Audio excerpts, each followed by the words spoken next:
and welcome to the Craft Beer Corner. For today's beer review, we're jumping into a beer from Sierra Nevada Brewing Company, and specifically a new IPA that they've put out relatively recently.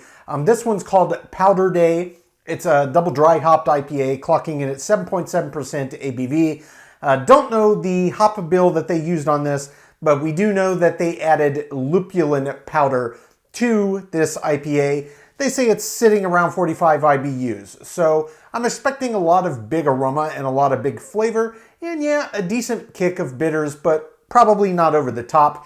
Sierra Nevada is based in Chico, California, as well as Mills River, North Carolina. Being that I live in the Southeast, I am sure that this came from their Mills River location. Regardless, label art on here, white as the snow, get you in the mood. Powder Day, I'm assuming that's a nod to the added lupulin powder in here, full of flavor and aroma compounds. So let's just get this cracked gently. All right, and we're going to use our nice all-purpose Sam Adams glass. Pour that right in. Okay. That's pouring quite nicely. I have to slow it down a bit. No problem forming a head. I didn't quite get the whole can in there because I wasn't sure how well the head was going to form. The answer is very, very well. So I can tell you already I'm getting a ton of aroma off of the head on this beer. It's a good foot and a half away from my face, but it smells fantastic. Visually, this is a true deep golden yellow color. Very active in terms of carbonation. Looking through it, it's very, very tight, tiny champagne-like bubbles that are moving actually relatively slowly, considering that this is only 7.7% ABV. It's that nice tight carbonation, clearly doing its job to help form this lush head. So let's just get right up over this for a full sniff. Oh wow, yeah. So there's a lot of aroma on this. There's definite stone fruit coming off of this, kind of peach apricot-y kind of on the nose. There's a lot of melon, kind of cantaloupe popping out to me in particular. There's a decent bit of earthiness to the back of it as well. Slight bits of citrus, kind of grapefruit and orange and lemon kind of zest aroma. So there's a whole lot happening on this. And there's even some tropical fruit notes in here, a little bit of passion fruit, a little bit of pineapple. So this has a lot of the classic aroma profiles that you might find on an IPA. It smells like it has a vast majority of them, and it smells really, really nice. So whatever the hop blend they used, I am sure that this added lupulin powder is playing a part. Plus, they did double dry hop it. So that is always going to bring out a lot more aromatics, and I gotta say, it smells fantastic. Not knowing what hop they used, I don't know what to expect when I actually jump in for the flavor side, but I'm about to find out here. So the head is still holding strong and true. Probably going to make a mess in my beard, but you know, downside to having a beard, at least it formed a nice head. So take one.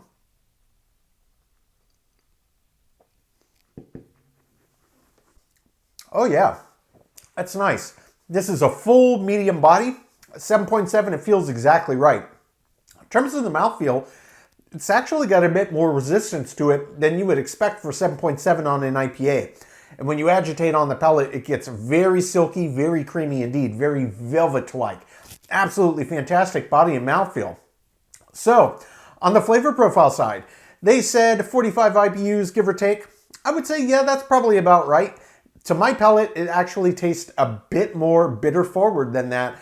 If I had to put a number to it, I would say it's closer to 55, 60. But again, that's my perception. We've talked about this, so it's been a while. IBUs, International Bitterness Units, that is the scientific, number that's attached to the bittering of your beer. But that number is almost mostly meaningless because everybody perceives bitter completely differently. I could be sipping on a beer that is technically 10 IBUs that could taste to my palate like it's got 80 in there and vice versa. It's just person to person, beer to beer. So this is really, really nice. The flavor profile on this definitely dominated with that underlying earthy kick of bitters. So it does have this underlying earthy impact that comes through very, very clearly in the flavor profile. but there's also a fair bit of that citrus zest, citrus rind, kind of leaning into the bitter side, the citrus oil side of it, and very, very nice. There was a lot more that was happening there, but I was really trying to pick apart the body and mouthfeel first, and then my initial flavor thoughts. But I'm going to have to jump in for a second sip so I can pick it back apart again, make sure I didn't miss any other flavor compounds, and we'll talk about the balance in the finish. But on first sip, very nice. I did not expect this to be as bitter forward to my palate, but it is, and it's very, very tasty. As equally pungent as this is aromatically, it is on the flavor profile. It's a really good IPA. Take two.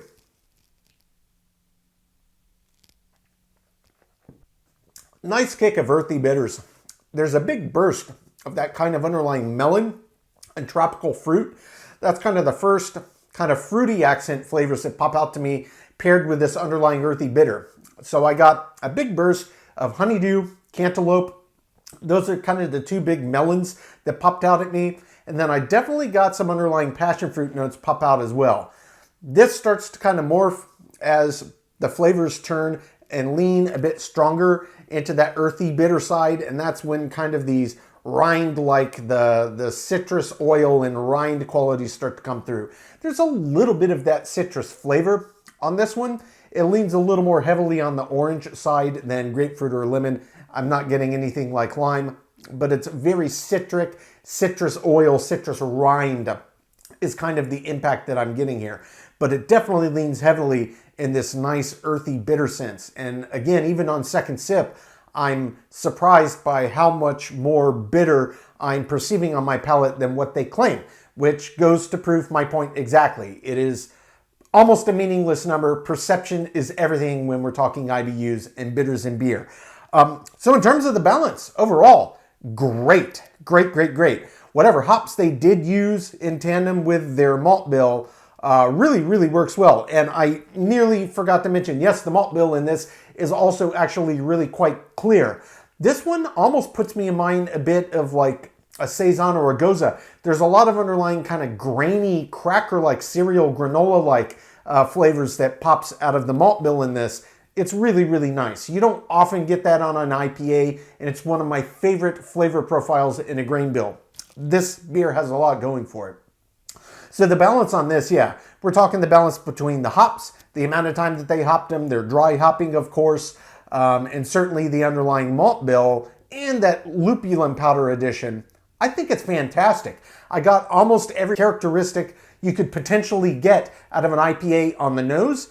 The same is true of the flavor profile. Sure, some of the elements I got on the nose were present that were not in the flavor profile, but there's enough of a lot of these different qualities and character traits that it really makes for a very nice, big, interesting flavor combination as it's opening up across your palate. The extra kick of bitters, I'm never going to be mad about either. I didn't expect it, and I'm glad that I got it. So the balance for me, yeah, I wouldn't tweak this. I think they absolutely nailed it for what they were making. It's not all that often you get a 45 IBU IPA that's been DDH'd that you actually get this much nuance, both in terms of the aroma as well as the flavor profile, and then that added intensity of bitters. It's really quite nice. It's far less common than common. So yeah, whatever they did, I think their balance is spot on. So what about the finish on this? Well, it's a standard IPA. It's not an Imperial. It's 7.7 and it's only 45 IBUs. To my palate, the initial impression of bitterness is quite more intense than that. But I gotta say, on the lingering bitters, that is typically gonna be the driver that pushes the length out on an IPA. This is above average, but it's not as long as I thought it might be, considering what the perceived IBUs were to my palate. So it definitely does dial back a little bit. And on this one, you're left with very much just two key components on the end of the finish. It's this underlying earthy bitterness, and there's some of that tropical fruit suggestion. So you've got that earthy bitterness and that citric rind, which is also quite earthy in and of itself, paired with a little bit of that lingering passion fruit on the back till it finally dissipates to nothing. And it is a very even finish all the way across, and it's a wet finish. It's not dry at all. Yeah, guys, this is a good IPA. I haven't done a lot of IPAs as of late, so I was excited to jump into a new one. This is a really good new one. I'm glad I got my hands on it. I'm going to take my time, sip on this beer, call out my scores. When we come back, we will get this beer ranked from top to bottom.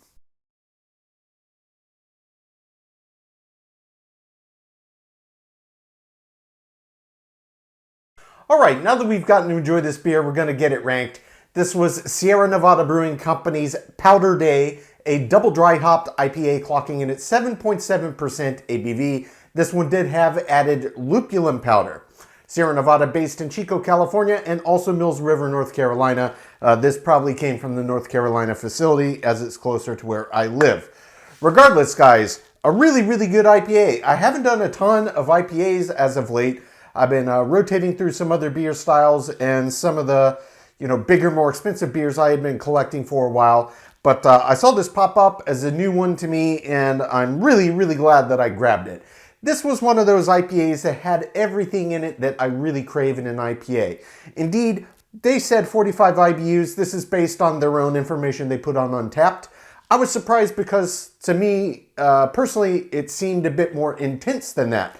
But it was really, really nice. It had almost all of the potential aspects of aroma you would expect to possibly be in an IPA. Same thing in the flavor profile, but this one drove with a nice kind of earthy bitter, which is my personal favorite kind of bittering profile in an IPA. I absolutely loved it. This beer was really, really nice, and across the board, it almost swept it in all categories. Indeed, only a single category on this beer that did not get a perfect score, and that is on the finish. So this definitely had a longer than average finish. It was pretty intense in terms of the bitter, at least perception to my palate, but kind of given that overall intensity, I did expect it to drive out a little bit longer. So I think it's kind of a perception thing up front, but their 45 IBUs is probably pretty close to accurate. It is a scientific number after all. It is what it is. So perception is one thing and what they actually are is another. So it didn't quite have the same driving force as, say, if this was an 70, 80, 90, IBU kind of driver that would really have bold, pungent, lingering bitters on the palate. This one was very, very nice. It made for a very enjoyable drinking beer experience, but it wasn't quite as long as I thought, just based on my own perception that it would be. Regardless, it was still above average, and I did give the finish a 7 out of 10. That does, of course, leave a perfect 10 out of 10 in the remaining 9 categories. That's aroma, taste, body, mouthfeel, head and retention, appearance, balance, my subjective thoughts category, and finally, example of style. So the total score on Sierra Nevada Brewing Company's Powder Day is a 97 out of 100. Guys, look, it missed a perfect score in a single category, frankly, one that's not all that important, and it was definitely impressive, especially considering where the IBUs actually are. I mean, this for me is just about a perfect IPA. I absolutely loved it, had great weight, it had great mouthfeel, great aroma, great flavor, finish, everything about it, the balance. It's just a really, really well done IPA. If you see this one out in the stores, consider grabbing yourself a case. I got a 6-pack, so I've got a few more of these to just enjoy without having to worry about a review. But I absolutely loved it. This is a really good IPA. If you like IPAs, definitely check it out. Folks, that is today's review. As always, I do sincerely appreciate you tuning in today. Please don't forget to like, comment, and subscribe. If you want to stay in the loop when our videos go live, just turn on your notifications by hitting that bell icon. Until next time, keep it beer, keep it craft. We'll see you on the next one. Cheers.